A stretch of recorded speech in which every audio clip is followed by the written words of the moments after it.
my body is ready this time, guys. I'm so prepared. James Lindsay, so afraid of the woke right, quote unquote, the so-called woke right, because he so calls them woke right. Christian nationalists is what he is objecting to. Now, I just want to begin. I don't really know what the woke right is supposed to be. It's pretty ill-defined, and I'm not a Christian nationalist. But what I am is an ex-liberal, and I see James Lindsay desperately clinging to a position that has basically become untenable and will not suffice to deal with the problems of the future. And this is why I think. What, an untenable position like I have traditionalism? to collect myself. I just An untenable position like that will not Every address time problems of the future like traditionalism? every time he talks about global politics, I just get angry now. And I love him. It hurts. The Lotus Eaters are amazing on global politics, but they suck on like theory and American politics, in my personal opinion. Read what they know. Yes, that's fair. That's super fair. I didn't grow up in it. This whole thing, like growing up immersed in it. This, not to get off topic, but like growing up immersed, especially in my age group, it's like I've noticed from working with Brits, it is a cultural difference. America is a different culture, and one of the problems I think, like way to say James Lindsay's problem with that generation of liberal is that there is no such thing as American culture. Yeah, And they really kind of hold out and said, no, there is. This is why the Brits think we're insane, because we have so many guns. Well, that we're able to say whatever we're saying with the First Amendment. That's a cultural thing. That's funny. I've even brought this back to, there's this, have both of you seen the movie Oppenheimer? I've made this reference before. I have not seen Oppenheimer. I'm planning on watching at some point, but I haven't. It's a great film, and you should. But you remember, Spiney, there's this scene at the end where Oppie's wife is describing what she thought the Communist Party was. And you remember how even she at that point... movie. I didn't see it either. But go ahead. You're not going to spoil it. Spoiler alert for those who can't look up Wikipedia. Oppenheimer kind of gets railroaded because there was this huge anti-communist, Red Scare that's going on, as everybody in our audience will know, in the 50s, and he was kind of pushed out of positioning by several people, more out of a grudge than out of any sort of real danger that Oppenheimer was causing. They basically thought crimed him out of government and out of public life. And one of the things that Kitty, Oppenheimer's wife, is asked about in the trial of Oppenheimer, quote unquote trial. It's not really a trial. It's more like a review that he undergoes by a bunch of like senior members of, I think it's the Atomic Energy Commission, the AEC, which is what Oppenheimer was the president of for many years, and was in charge of during World War II and kind of almost immediately afterwards. She's asked, you were a communist, you were part of the Communist Party. What did that mean to you? And she says, and very distinctly, I used to think, and it used to be that in the American Communist Party, we were chiefly concerned with domestic problems, with American problems, and with American standards here. I used to believe that there was a distinction that could meaningfully be made between Soviet communism and American communism for that very reason. However, that difference slowly dissolved over time. Which is more something she said because she didn't want to just be like, no, I don't agree. Her trying to pay lip service to American communism is not going to help.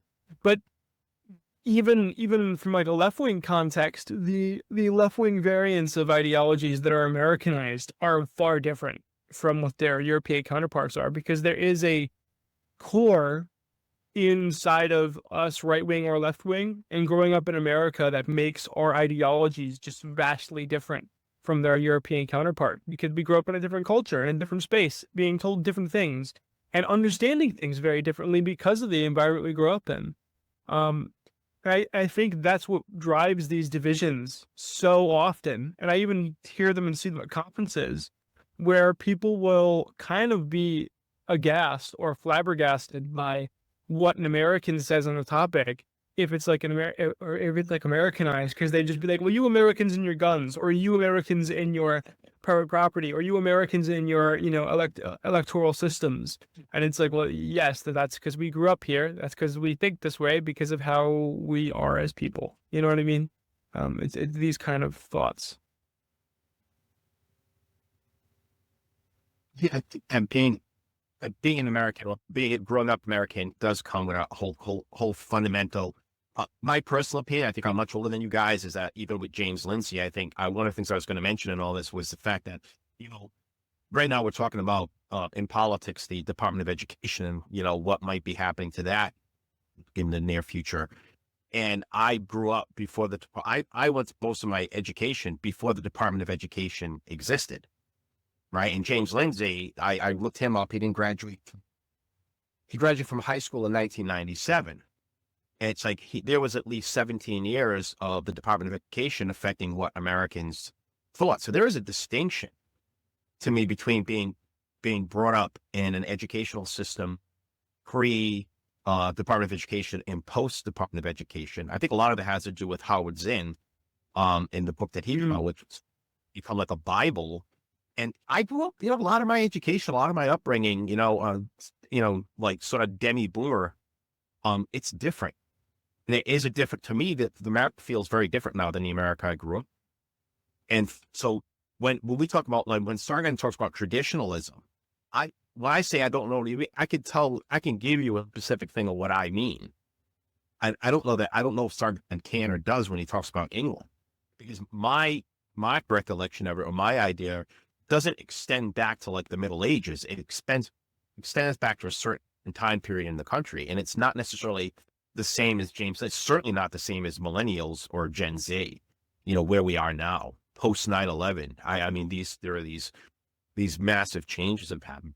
But overall, threading through this whole thing, there is still this element of Americanism. And I think that that's something that other countries see, and a lot of Americans, we don't see it in ourselves. I don't think, I wonder if James Lindsay sees that within. Like, I got my flag back here, and I got my, jingoistic Americanist sort of thing. I have a feeling James Lindsay grew up at a time where that was, cringe and bad, and I grew up at a time where it wasn't. So like this is a slight cultural difference. But I think, I'm sure Lindsay definitely is identical. Of course, he'll come out as an American within 5 seconds in any other, country he's in.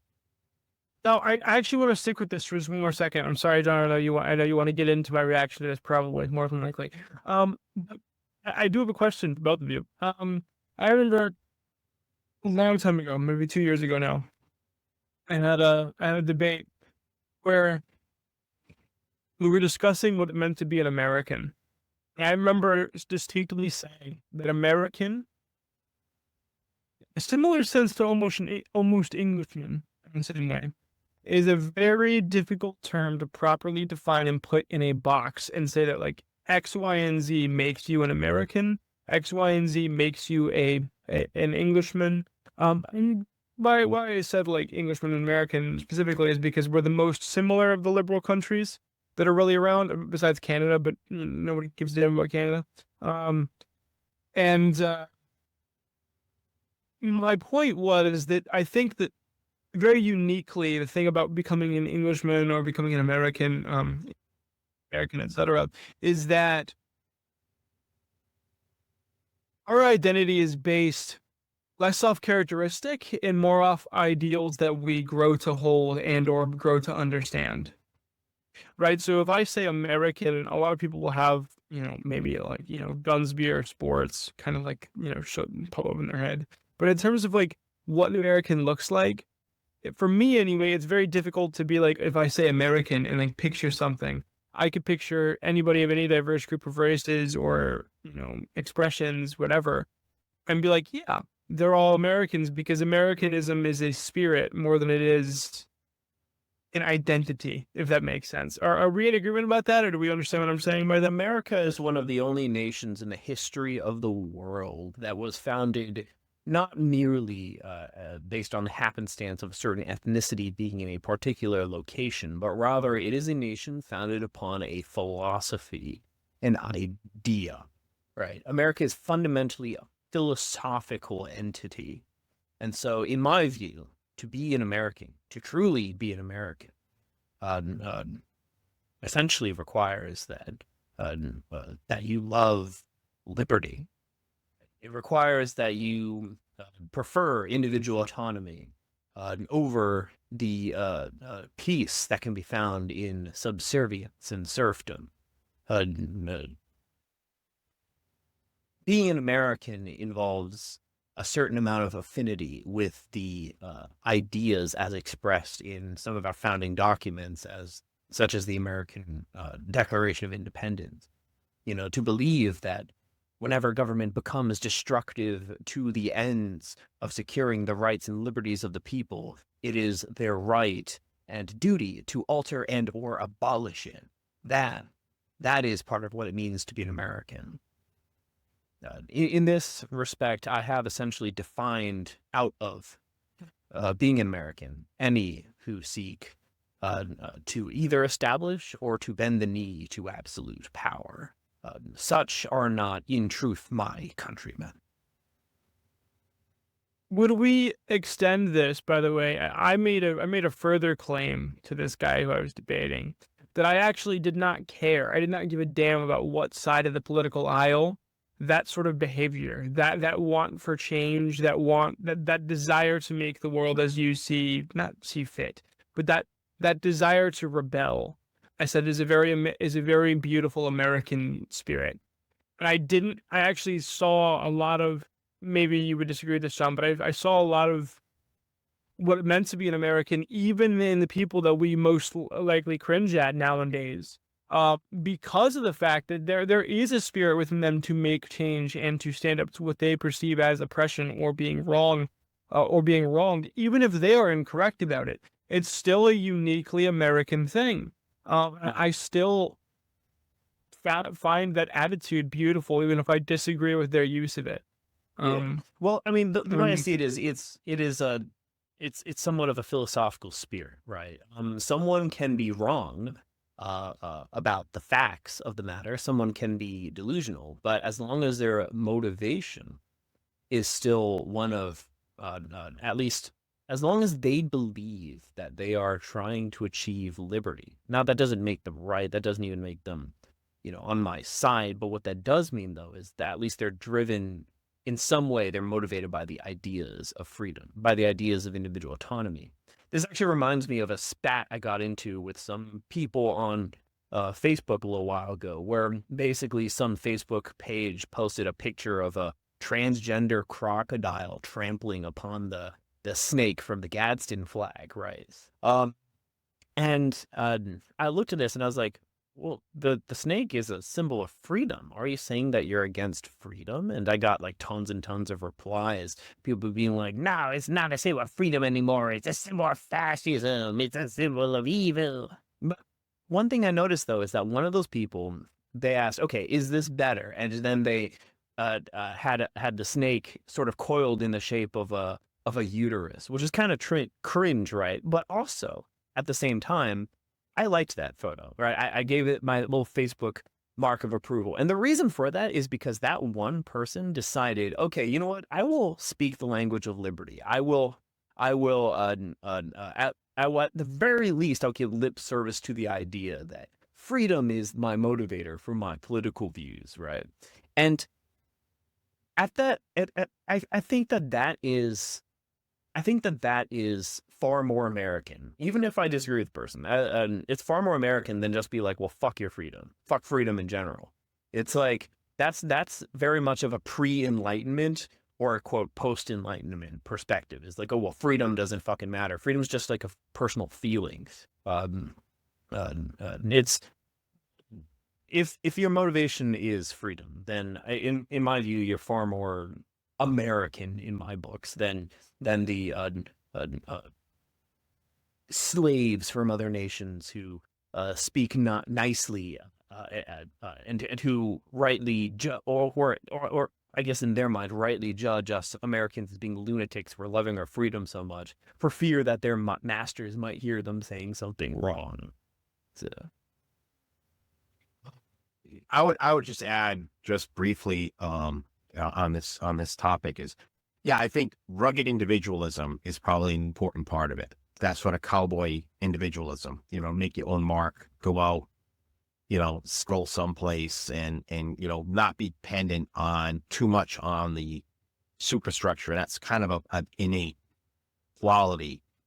Also, the whole idea of being some sort of an explorer. Like I grew up when the space program was really high in this program and in this country, and it was all touted as that's part of the spirit too of America, which is to explore. So like dropping the exploration of outer space, or relegating just collecting data was not exactly the same thing as what was being achieved or trying to be achieved back in that era. So this concept of being an explorer, the concept of being rugged individual, and another point that I think is really true is the idea of being a rebel, right? A bit of a rebel, which, and this may be a controversial standpoint, but like I'm not happy with the removal of the Confederate flags or the Confederate items because of the fact I saw that as a direct attack in the face of things. That it was like this, there was this, you will get in line force, and we got to stop by taking away these icons of rebellion, these icons of, okay, no, we're not doing that. And you could almost see it manifest itself with the fact that they were going after things like moving on from Confederate flags, for example, to the Gadsden flags, the Betsy Ross flags. Why? Because they're all symbols of this element of American rebellion against authority. And that's how I took that. So for me, if you're like, well, it's not that I'm in favor of slavery. It's that those things, when I was growing up, if you look at like Leonard Skinner, for example, as a band, that wasn't touted because they wanted to enslave people again. That was a fuck you to authority. That's really what people were wearing, especially punk rockers used to wear that. That was F you to authority and authoritarianism. And so fast forward to today, it's hard for me not to see it as like, how do we erode this notion of, how do we go after and erode these notions of rebellion or individualism? And that's what, going back to this woke thing, I think that's what that aspect of the progressive left and wokeness was trying to do. How do we get rid of this American character? Fundamental cultural aspect of American character, which are these things: rugged individualism, meritocracy, a rebellious spirit. And those are things that really make up what is fundamentally innate. And I think a lot of what we've seen, and I think it's been repelled at this point, although it has to be kept, that we were going in this direction where like we have to crush all of these old ideas. And I thought James Lindsay was far more correct when he was calling it what was an American Maoism, where it was like, we got to get rid of these four olds of all these old Americanism and these old ideologies. And I thought that's what we saw coming in this form of, whereas this is where I agree with James Lindsay on this problem of communism, a big problem coming in, not communism, the Soviet style, who's stepping, everybody wearing a gray suit communism, but a form of communism that was like, communism in a rainbow flag, communism, a matriarchal communism sort of thing, or it's a patriarchal one. This is where a lot of people decided to get, even if you were a moderate or you're a James Lindsay liberal, you would get like, what is going on? This doesn't feel right as an American. This just doesn't feel right. This is where I think, a lot of the countries have already caved in. I think like Sargon's country already caved into this form of submissive liberalism a long time ago. And maybe what Sargon, I don't think he knows, but like maybe what he's talking about traditionalism is when Britain had a little bit more of a spine than it does these days, or seems to have these days. I don't know. I mean, I definitely think subservience to monarchy is the opposite of having a spine, and that is, I guess, the more traditional route than the earliest of the English liberals. So it's trouble with British, by the way, is being spineless and letting monarchists run around. Anyway, You get phenomenon like Christian nationalism Because as far as I can tell, the Christian nationalists are just orthodox, not orthodox, but mainstream, not Christians who are not interested in forging new doctrines for Christianity, but would like to apply the existing doctrines of Christianity that they have to the current political environment as a counter to the woke left. And so James Lindsay is saying, well, these are the woke right. And it's like, okay, well, what are they going to do, James? Like, be normal, as normal was like 50 years ago? Because that seems to be basically all I've seen from them. Now, I'm just going to say, I'm not a big reader of the woke right. I don't read much Christian nationalism. And James Lindsay... Yeah, he's being deliberately obtuse here, in my view. It's like, oh, what are they going to do? Be normal. It's like, well, they're trying to apply the tenets of the Christian religion in politics. Yeah. Hi, Carl. Being normal. It's being is normal. You know, it's what? So is it being normal for like the Church of England to be going after Catholics or vice versa? Is that just being normal, or back when we did not have a separation of church and state? So, honestly, I mean, my biggest beef I have with Christian nationalists is they essentially try to completely undermine the notion that there even is a separation of church and state. They'll parrot this lie that, oh, well, separation of church and state never comes up in the Constitution. The phrase separation of church and state is never mentioned in the Constitution. It literally says that Congress shall make no law respecting the establishment of state religion. And Thomas Jefferson, in reference to that, coins the term separation of church and state in a letter when he's writing to some Baptist minister. It's the concept of the separation of church and state is in the Constitution. It is enshrined in the First Amendment, and it is willfully ignorant to pretend that the Constitution does not prohibit the establishment of Christian doctrines as law, and it is deliberately obtuse for Sargon to be essentially pretending that these kind of dogmatists on the right don't exist. I mean, all we have to do is look at what's going on in Oklahoma right now. Now, granted, this may be the more fringe side of the right. This may not be as big of a concern as James Lindsay might be claiming it is, but that does not mean that it doesn't exist. Yeah, I mean, I'm done with these kind of people. If I had to be real with you, I'm very sick and tired of pretending like that Christian nationalists are not a threat.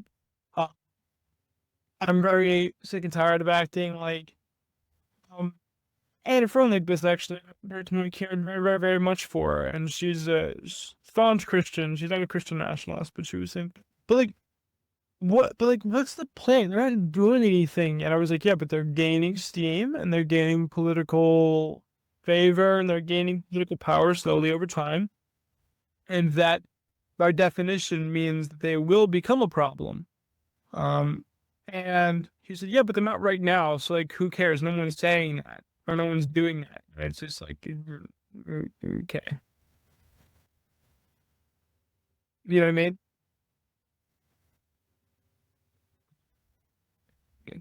He hoaxed the foremost Christian nationalist publication, American Reformer. Now, I've got to be honest, I've never heard of these guys either.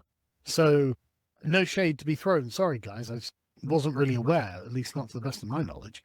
So, it was just one of those things where I was like, right, this is a very strange thing for James Lindsay to be doing.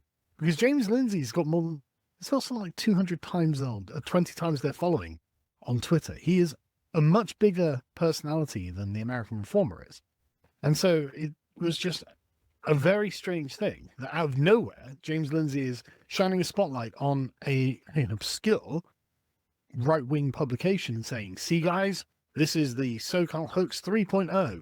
This is the conceptual penis 2.0. We've got him this time, or whatever it was, the Nazi one that he did. And it's like, well, I mean, kind of. But also, if you actually read your article, James, what you're doing in this, and it's genuinely funny that they just left it up. He'd published it under the name Marcus Carlson, but they just changed it to James Lindsay. And said, well, look, he stripped out the ideological substance, but retained the powerful rhetorical structure. Yeah, I mean, there's no doubt that Marx had a powerful rhetorical structure, but also Marx complained and critiqued the liberal bourgeoisie of his day, and a critique of the liberal bourgeoisie is appropriate now. Now, it's not the same critique, and to be honest with you, I found the article not brilliantly written. Actually, I think actually it probably should have been apparent. I mean, a rising spirit is haunting America, the spirit of a true Christian right. Moreover, all the existing powers that come on, this shouldn't have passed muster. If anything, you should have asked Marcus Carlson, why are you kind of hamming it up on the Communist Manifesto? Because that's obviously what this is. And even if this was from an actual author, this isn't brilliantly written, so you'd be like, well, it's a bit lumpy. Okay, like, just directly, like, straightforward, what fuck does the quality of the writing have to do with the point being made in the slightest? Like, he's made like 6 comments on this, as if any of this means anything other than just his personal dick measuring contest with James Lindsay that he's had for the last several years. I mean, he's addressed no points. He's addressed nothing. It's just he's just being like, oh, your writing is shoddy. You know, it's like that. It's like this thing people do. We like, oh, who are you again? Never heard of him. So it's just an attempt to like make you basically just to like belittle the other person without being overt about it. Also, why is he think it's weird that James Lindsay would publish something under a secondary name, as if that's not something that plenty of authors of all kinds, including some of the most respected philosophers of our time, not saying James Lindsay is one of them, but like have also done, for the record. I don't think that's what Sargon's saying. I actually think he's wrong. I think what he's saying is people he's criticizing is actually the people, the group there, the Christian nationalist group there, for not recognizing it as such. But that's exactly James Lindsay's point, that they should have recognized it immediately if they had any kind of real serious understanding or education in the academic world when it comes to that. Like, they should have spotted it right away. And they should have spotted that he was making fun right away. I don't think I don't know this. I mean, he's making fun of the writing, James Lindsay's writing, but as far as who he's kind of criticizing, I think he's criticizing them for not recognizing that it was the Communist Manifesto, like reimagined. That's a good point. It does. I'd just say that it does come across as he is basically criticizing them both. But he's like, oh yeah, James Lindsay, his writing here is shoddy, and yeah, the American Reformer should have noticed that, right? Yeah, that's definitely a fair thing to point out. Let's proceed. To be honest, but anyway, the point being, it's mostly a critique of liberalism and the liberal order and the liberal elite, and the way that is essentially unresponsive to what has happened here. And I mean, this is genuinely like, there are lines where it's just obviously the Communist Manifesto, and this should have actually been pulled out. But there are genuine critiques of liberalism that Marx got right. And I mentioned this on Twitter, and I got a lot of pushback from classical liberals saying, how can you say that? And it's like, well, because the critique is not wrong. What is wrong is then the direction that Marx takes it. Because, I mean, like, people like Thomas Carlyle and Karl Marx make basically the same kind of critique about liberalism. As you can see, Lindsay here, ripping off Marx, has said, liberalism has stripped of its aura, and Marx doesn't use that exact term, every job and social occupation previously honoured and looked up to with reverent awe. It has converted the physician, lawyer, priest, poet, the worker, the man of science, its corporate avatars, employees of its own insatiable machine. Now, Marx puts it in a more poetic way, but what he's saying is that what liberalism has done is reduced human relations to money transactions.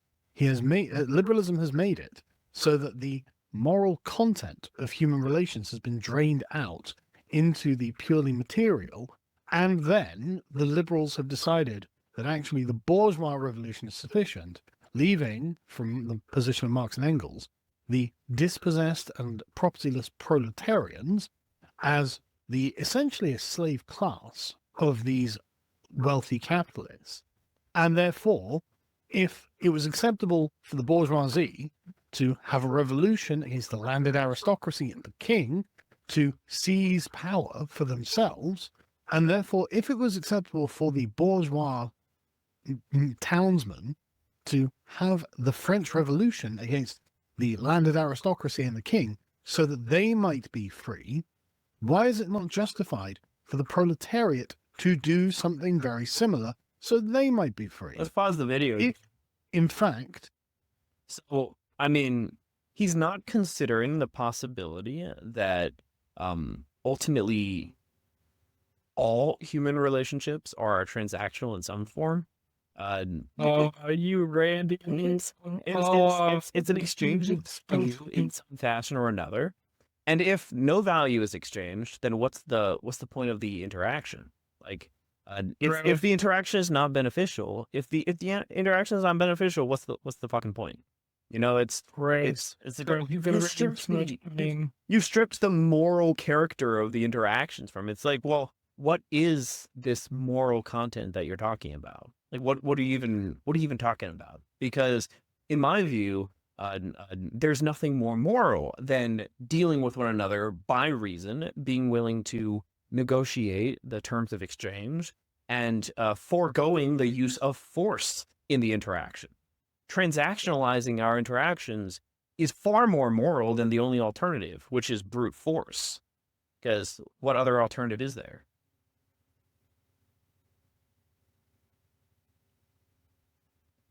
Like, what other alternative is there to a transactional view of human relationships other than coercion, other than subjugation, other than subservience? Wow. You know, there is a much smarter man than me whose death anniversary is actually today, who said that it must be said that history is only a contest of competing social forces, and something. It must be acknowledged and known that humanity is at all costs a cooperative enterprise, whether that cooperation was coerced in some of recorded history and or organized and cohesively seen as one. That is Christopher Hitchens on the merits of socialism and collectivism. But and I'm not going to go into the further argument. However, it is true and 1,000% accurate to say that history is the competition of competing social forces in one way, shape, or form. I'm not going to take down your point, John, because my gripe is not with you today. My gripe is with Carl, and my gripe with Carl is that I really need Carl to demonstrate how conservative capitalism is any different from liberal capitalism before this video is over, or we're going to have problems of a definitional magnitude. So, because I don't think he can draw a distinction here unless he's about to abstract something insane. Because if he agrees and he thinks that that was a good critique by Marx, as he said, that was a proper and good critique by Marx, and that liberals have done that. This is a cause that is derived from liberalism and its approach to capital. Then how are you, Mr. Traditionalist, going to change that? How is your system any different at all? Spiney, I love your take on that too, because I know you and I have gone back and forth on the merits of both systems, even more so than John and I have, in a much more gracious way in the past. So, well, I think we're talking about. I think there's a bit of talking past Sargon here on this issue of when I don't believe that at all. What he means is that when he's talking about transactional, he's meaning purely economic. He's not talking about transactional because it's like this sort of spiritual transaction, you could say. I think I would argue that the woke left is also looking for that same spiritual transaction between people. So rather than just a purely, like you said, Ayn Randian, rationalistic, sort of transaction, it's something that's a little bit more communal, a little bit more spiritual. And that's right. And in terms of the political right, if we want to call it that, I actually don't even like the left-right term, but I think it's outdated. But just to go with what we know, well, the religious right, the Christian national, not a transaction with each other, a a community where it's not just about what you can do for me or what we can transact. Look-wise, I think communism has the same problem as where it's like you got to do more than just you have to subvert yourself to a greater. So in a way, both sides are collectivists, which is what I think Ayn Rand also kind of referred to. That there's a collectivism on both sides of this, right? Where you have like the religious community wants you to subvert yourself to the community, but it's their community structured the way they structure it. And the communists want you to subvert yourself to their community, but it's just in the way that they structure it. But both believe it's not about like, hey, I'm going to buy, in the sort of Ayn Rand or objectivist way where, oh, you have 5 walnuts, I've got 5 apples, let's trade. And that's the only thing between our relationship or between, what builds our community is this economic transaction. It's a wider variety of things, our social beliefs, how we perceive everything from romance to culture, to music, to art. So I think the liberal thing that Sargon is sort of criticizing here about again, this comes down to like what version of liberalism you're talking about. He's viewing a lot of the James Lindsay type liberalism as sort of that Randian liberalism. Not the woke liberalism really, but the Randian liberalism, which is like everything is just a business transaction. And capitalism, like the whole problem is socialists continually say capitalism is this soulless transaction all the time. It's always soulless. And guess who says the same thing? A lot of the religious rights say the same thing. When I was growing up, for example, my mom was staunch Catholic. She really did not like Christmas very much. She didn't like Christmas because of the commercialization, that it was turned into something rather than remembering the birth of Jesus or whatever, it was about, okay, what's the toy you're going to buy, right? All societies and sort of resentful Christians resent Christians, Christianity being used to solve latest Hasbro toy or whatever. They were very resentful of this, reducing everything in there to like an economic transaction. So I think that's really more what he's getting here with the criticism that Marx has of a transactional relationship in society is very similar to the Judeo-Christian sort of criticism or feeling of emptiness in that sort of transaction. That's sort of where he's bringing up as why the failure of liberalism. I mean, because you could argue that Ayn Rand is really a liberal herself, right? Just not that sort of being against collectivism. There's an inherent contradiction there too, even with, say, your typical Democrat liberal, in that they are also collectivists. They just think their brand of collectivism is correct. I would say, I don't know, like, I don't even know how to. Right. Sorry, I thought you had finished what you were saying, because you cut out for a second there.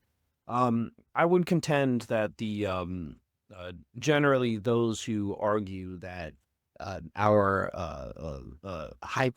modern hyper individualism of this day and age has left us soulless and our relationships transactional. Well, I view generally those who parrot that point with suspicion. And the reason being is because ultimately it seems to me that this moral content that they're saying is lacking from this supposed moral content as lacking from the relationships needs to be fulfilled by some sort of adherence to quote community, right? Community itself can very well be tyranny when community is not voluntary. And when community is completely voluntary, well, that's when you have hyper-individualism. That's when individuals are free to come and go and to associate as they see please, and to associate with, quote, groups of people, quote, communities that they have mutually beneficial relationships with. That, of course, is transactional. Whenever you attempt to galvanize the entire, quote, community's interests into one interest, the only means by which you can effectively do so is by force.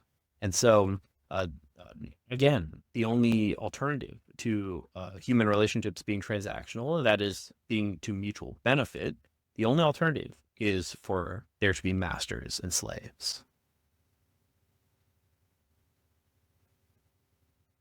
I have no further thoughts on this because I feel like if I start up my mouth, it's going to turn into a debate. I don't know. Well, then let's continue. Yeah. I'm gonna hit this because we still never made our debate. Liberty and Marcus for later. Oh, yeah. I mean, wanted to reread. Right. Equality, which were two core components of the tripartite slogan of the French Revolution, are actually for all men, which is, again, what they all promised. Then why did we only stop at the bourgeois revolution? Why don't we go the whole hog and get rid of class systems entirely so that everyone can be in that same place? And so Marx's solution then, and again, it's written in this very vengeful way. So, okay, if you've had the temerity to tear away the sentimental veil and reduce everything to the mere money transaction, well, then we're going to make everything as you promised it. We're going to go the whole way. We're not just going to stop where it's convenient for you, where you have an underclass to exploit. Now, my understanding of this is because I've read a lot of Marx, of liberalism, of fascism, of pretty much anything. And I've done a degree in this. And so I've had to understand the context of all of these things and how they exist in relation to one another. Marx comes after liberalism for a reason. And the communists do not challenge the premises upon which liberalism sits. It says, yes, no, we agree. We want freedom. We want equality. We want people to be... It's so stupid. Yeah. It's so stupid. It's so stupid.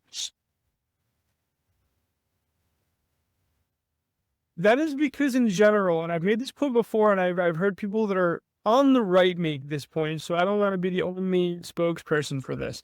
But that is because in general, you can in fact, and there are actually more recent examples of this in human history besides myself, of you can have several individualistic liberal principles in terms of like freedom of speech, in terms of freedom of association, in terms of freedom of thought. You can have those and also have a different economic position. Like, for example, do I think that if you time warped Karl Marx and you put him in Stalinist Russia, first off, Karl would die because, Stalin would kill them. But secondly, do I think that you could take, the father of communism, put him in what many regulators think is the inevitable conclusion to his hypotheses, which I believe for communism is damn near close, and say, yes, Karl, you actually wanted to destroy the lives of everyone. You also didn't want anybody to have any sort of freedoms that were greater than anybody else. And furthermore, you didn't want them to be able to have their own thoughts. Do you think that you could do that? If you answer yes and you mean yes, I would have to say your mind is so poisoned that you can't even think clearly. I don't think it's fair to thinkers like Marx that people treat him as if he is Joseph Stalin, for instance, right? I don't think that's fair to him. And a lot of people who are, it was simply that I don't believe that Nietzsche was a Nazi, right? It's not fair. It's not fair to these people. Karl gives too much credit where it's undeserved. To the communist critique of liberalism as well, because he's like, oh well, you see, it's just you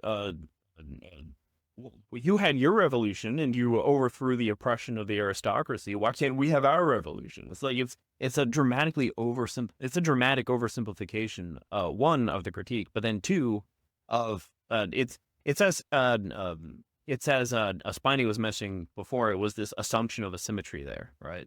Because the fact of the matter is that when you're overthrowing the aristocracy, well, I mean, they have legal authority over you.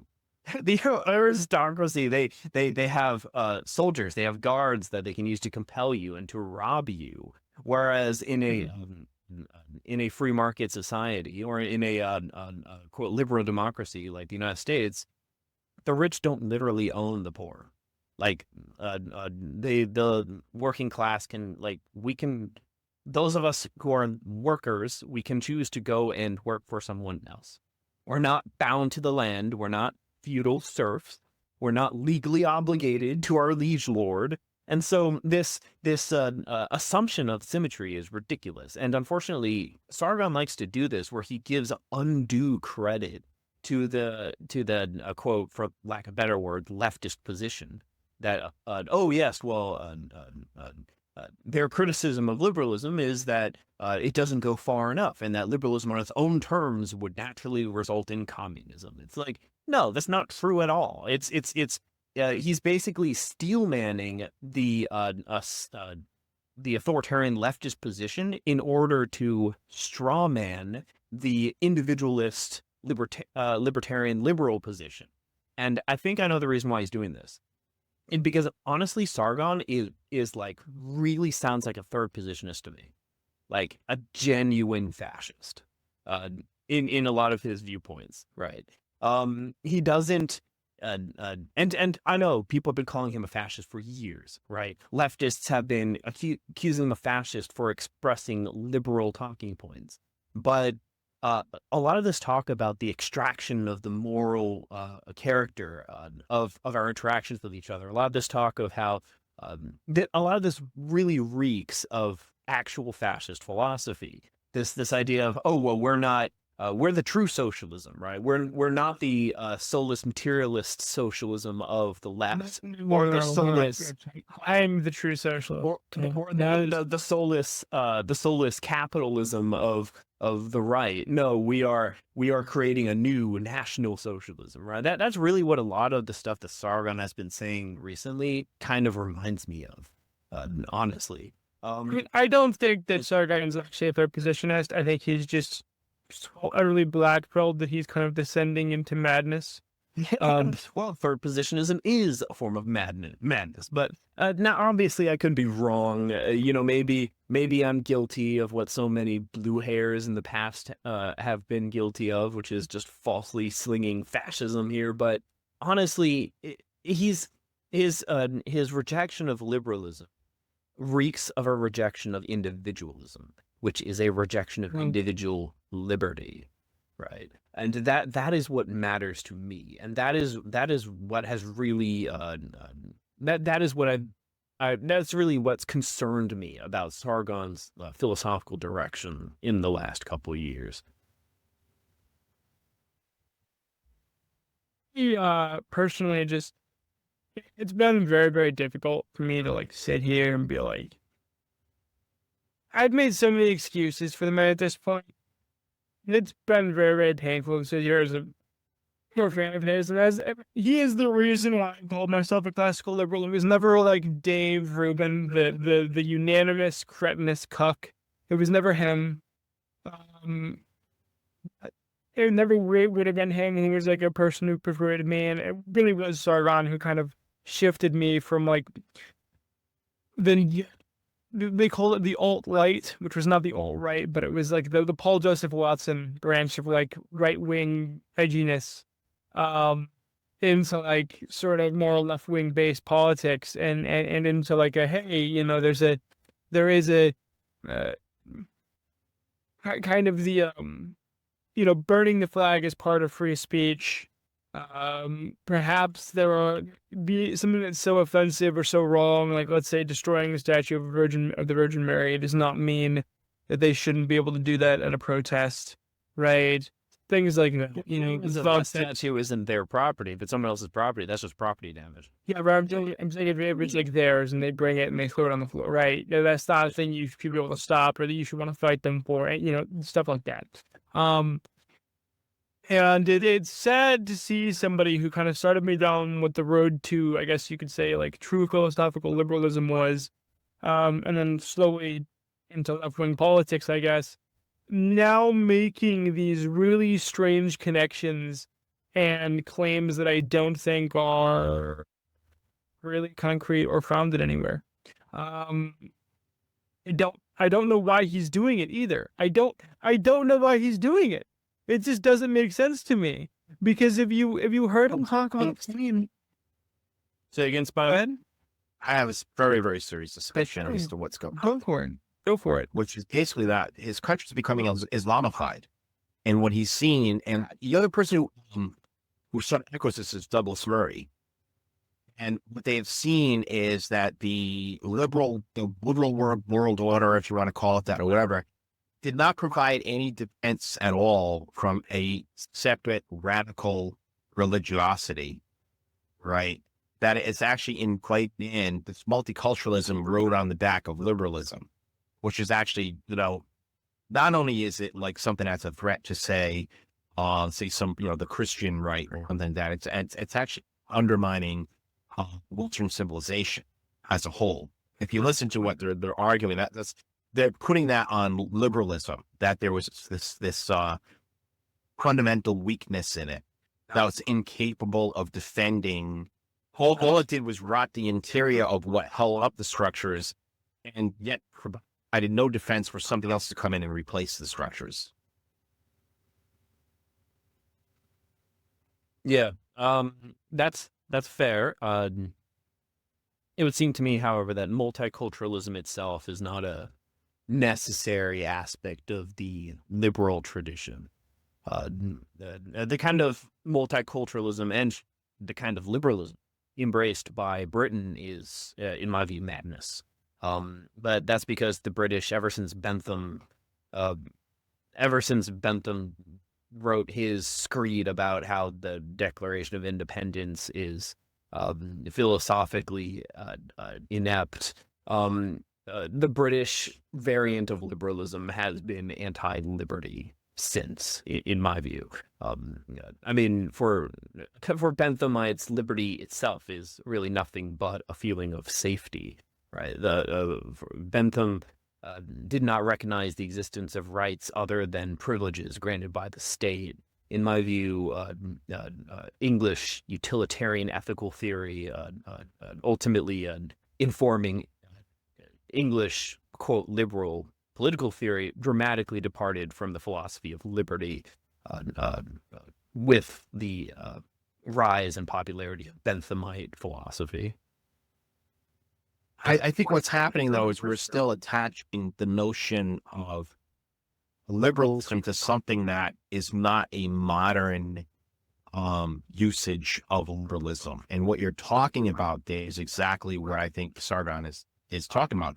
We may call it progressivism in the United States or something like that, this sort of like, it's not the liberalism of Locke. It is a liberalism that is, I would prefer to just call it what it is, which is a progressivism, but they call it liberalism. They say, I'm a liberal. No, you're a progressive. But there's these people like Jane Lindsay who are like, no, I'm a liberal, I'm not a progressive.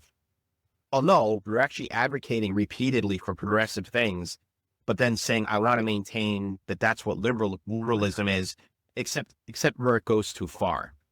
Except these things I want to cut off. And I said, well, if you embrace progressivism, you've just sold yourself right down the whole river ball in that direction.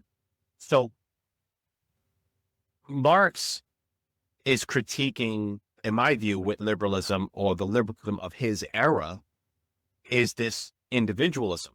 Whereas he believes that the collective, this individualism that created the individualism that created that sort of like the bourgeoisie, individualism that created the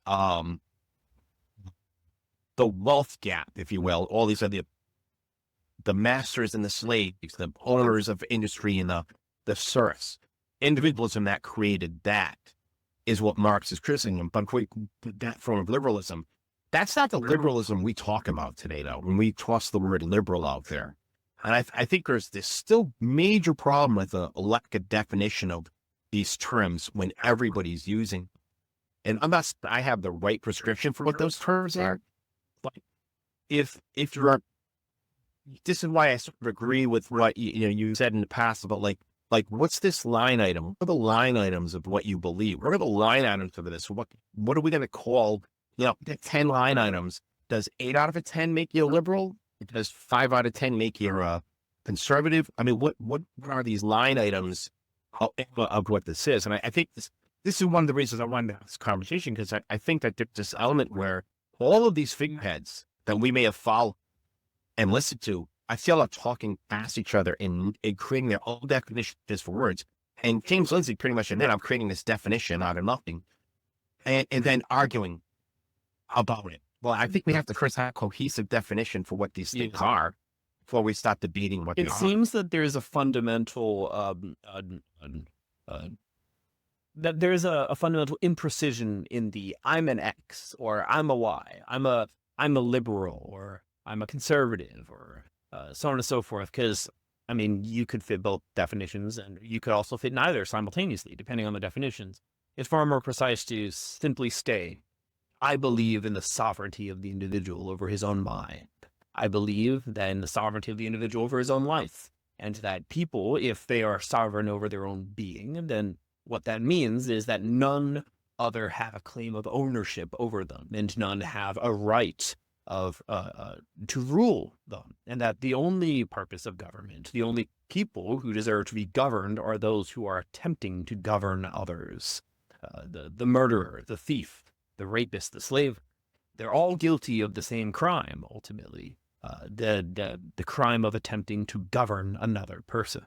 So the only role of government that I can see as being legitimate is to go after anyone who is seeking to violate the sanctity and the sovereignty of the individual.